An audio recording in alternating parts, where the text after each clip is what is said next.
Hi, my name's Dale Rudin. I'm a certified riding instructor with the Certified Horsemanship Association. This is my assistant today, Diesel. He's an American registered quarter horse. And Diesel and I are going to talk about leading today. One safety tip is making sure that your lead rope is never wrapped or coiled around your hand like this, because if your horse pulls away, your hand will be trapped and injured. So we always want to fold the rope in our hand. When you're leading your horse, you want to have a little slack in the line. You don't want to put constant pressure on your horse. You want to teach him to work off of your body language and your body cues. Another safety tip is to make sure that you're never standing directly in front of your horse when you're leading. The correct position, I'm going to turn him to the side, is with your shoulder just about in line with his throat latch.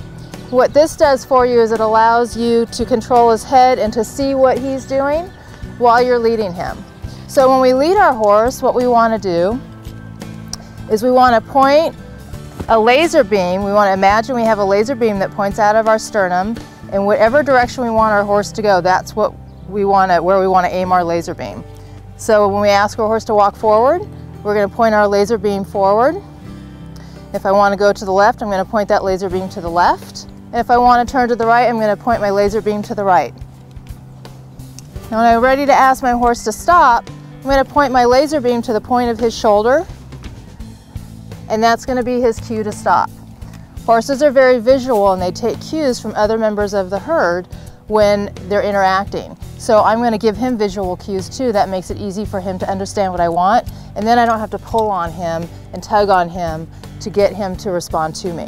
When you're leading your horse, you want to be on two parallel lines. You never want your lines to cross. The path that your horse is on is one line, and the path that you're on is the other line. So as I walk Diesel, I'm going to keep him on a parallel line. I'm going to make sure he doesn't come toward me by keeping his head away from me, and I'm going to make sure I don't step into him either. Now if I want to ask Diesel to back up, I'm going to take that laser beam pointer that I have, and I'm going to point it in the direction I want him to go, which is backward. And then I'm going to walk in the direction I want him to go, put light pressure on his head, and he'll back up for me. And when I'm ready to stop, laser beam goes back toward his shoulder, and he stops. Now the backup is important and useful if your horse doesn't want to stop. What it does is it reminds him that you are the leader and he's the follower. So if you have a horse that isn't responding well, you can ask him to back up a few steps, and then he's going to be more likely and more willing to follow you. It's also important and good for your connection with your horse, your relationship, to lead your horse from both sides. So I'm going to step to the other side of Diesel. I'm going to put my lead rope, my extra lead rope in my right hand, hold Diesel's head in my left hand very gently, and we'll try walking up. I'm going to use my laser beam, point in the direction I want to go, and Diesel's doing a great job of following me from this side. This is unfamiliar to a lot of horses because we tend to work with them on their left side all the time.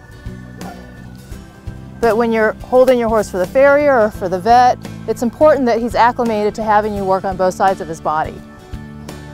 Safety and communication will make leading easy for you and your horse. I hope these tips today were very helpful.